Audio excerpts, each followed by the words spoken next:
Kita telah terhubung dengan penelpon Pak Khairul di Mataram. Silahkan Pak Khairul dengan komentar Anda. Ya, selamat malam Mbak Valerina. Assalamualaikum Mas Aris dan Pak Refli Harun. Ya.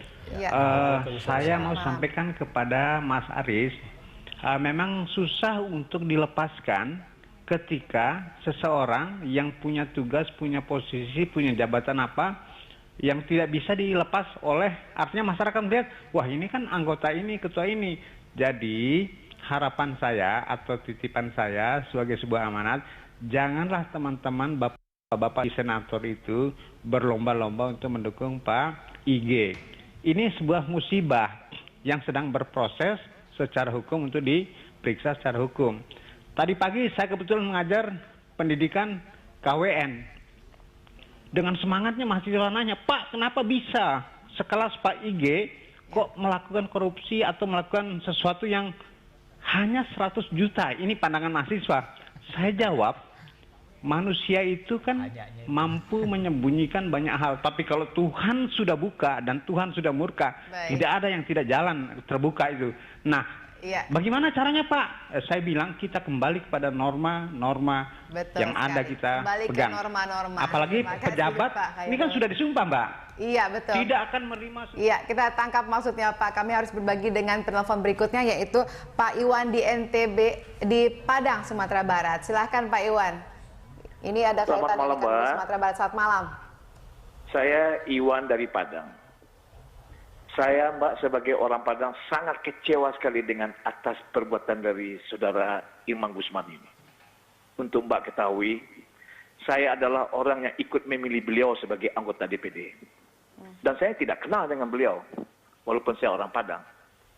Dan saya betul-betul sedih dan beberapa teman saya nelfon saya atau ngomong langsung dengan saya, betapa memalukan perilaku seorang Irman Gusman, Ketua DPD Republik Indonesia. Dan untuk Mbak ketahui, dialah satu-satunya orang Padang yang membacakan teks reklamasi di Istana Negara. Itu membanggakan buat kami warga Sumatera Barat. Tetapi apa yang diperlakukannya sangat memalukan. Jadi Mbak, saya minta kepada Republik Indonesia, hukumlah orang yang bersalah. Baik, terima kasih Pak Iwan sudah berbagi komentar Anda. Baik, saya ke Pak Anas terlebih dahulu. Tadi ini suara masyarakat sepertinya hampir sama dengan perbincangan kita ya. Tapi kalau Anda lihat ini ke depannya akan seperti apa? Apa yang harus dilakukan oleh DPD ini? Iya, saya nanggapi dulu ya yang pertama tadi. Jadi gini, nggak ada anggota DPD rame-rame mendukung perbuatan Pak Irman lah, ini nggak sama sekali kan. Empati aja. Bahkan kami memberikan penekanan agar ada penyelesaian secepatnya kalau perlu. Kan gitu, penyelesaian secepatnya.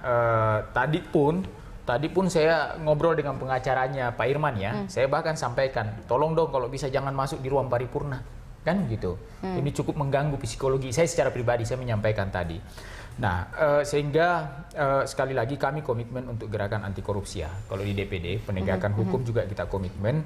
Apa yang terjadi pada Pak Irman itu sekali lagi kami menyesalkan dan kalau saya mengatakan ini benar-benar badai buat DPD, ujian berat menurut kami, karena kan kita harus menjaga benar sekali lagi lembaga ini. Nah, kemudian apa agenda kami dalam waktu dekat, tentu ya kita tetap berjalan aja, tugas DPD tetap berjalan lah seperti keseharian. Dan ada pemilihan ketua DPD yang kalau itu belum karena di tatip kita kan sudah menjelaskan mekanisme pemilihan dan apa yang harus dilakukan. Belum lah kan? Belum. Kita menunggu karena ada penggantian pansus. Jadi pansus baru minggu ini baru dikukuhkan. Dia nanti akan bekerja menindaklanjuti apa yang sudah diputuskan di paripurna tadi. Tetapi yang paling penting adalah kita ingin secepatnya minimal menyampaikan ke publik bahwa apa yang terjadi pada kasus Pak Irman biarkan aja berjalan. Secara institusi kami tidak akan pernah mendukung karena perbuatan itu sekali lagi boleh dikatakan sangat merusak citra DPD. Baik, ke Pak Refli terakhir, rambu apa nih kira-kira kalau misalnya harus kita lihat sekarang untuk pejabat supaya kasus ini tidak lagi terjadi? Saya kira kata kuncinya adalah transparansi ya, terutama transparansi harta kekayaan. Nah, selama ini memang ada LHKPN ya, tetapi kita tahu bahwa biasanya LHKPN itu tidak menggambarkan kekayaan yang sesungguhnya atau sebenarnya.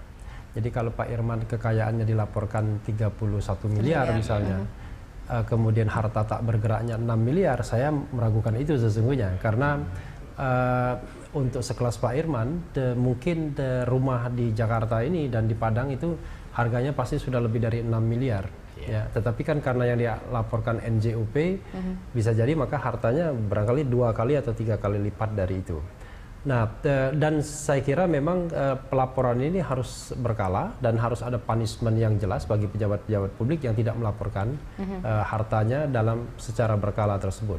Lalu kemudian yang kedua adalah kita harus memperbaharui ya undang-undang yang bicara mengenai dagang pengaruh itu, trading in influence. Karena bagaimanapun ada pejabat-pejabat non formal yang memiliki pengaruh besar, tetapi tidak bisa dijangkau dengan undang-undang korupsi. Misalnya, itu ketua-ketua umum partai politik yang di masa lalu kita tahu bahwa mereka banyak sekali memperdagangkan pengaruh. Tetapi ketika mereka dijerat itu karena tindak pidana suapnya. Tapi ketika mereka memperdagangkan pengaruh kan jangkauannya belum. Nah, yang ketiga, yang terakhir, menurut saya, ya memang harus ada kesadaran ya, harus ada sebuah gerakan untuk betul-betul menolak sikap permisif terhadap praktik-praktik suap, percaluan, menerima uang kecil dan lain uang besar dan kecil, dan kadang-kadang jiwa yang permisif itu sudah merasuk ke semua orang sehingga tanpa sadar kadang-kadang barangkali pejabat publik menganggap bahwa itu bukan suap, itu kan cuma uang terima kasih, cuma petty cash, cuma untuk minum kopi dan lain sebagainya, padahal itu suap. Iya, mudah-mudahan ini menjadi pelajaran berharga buat semua pihak, terutama khususnya pejabat negara kita. Terima kasih Pak Refli, terima kasih Pak Asri sudah bergabung bersama kami malam hari ini.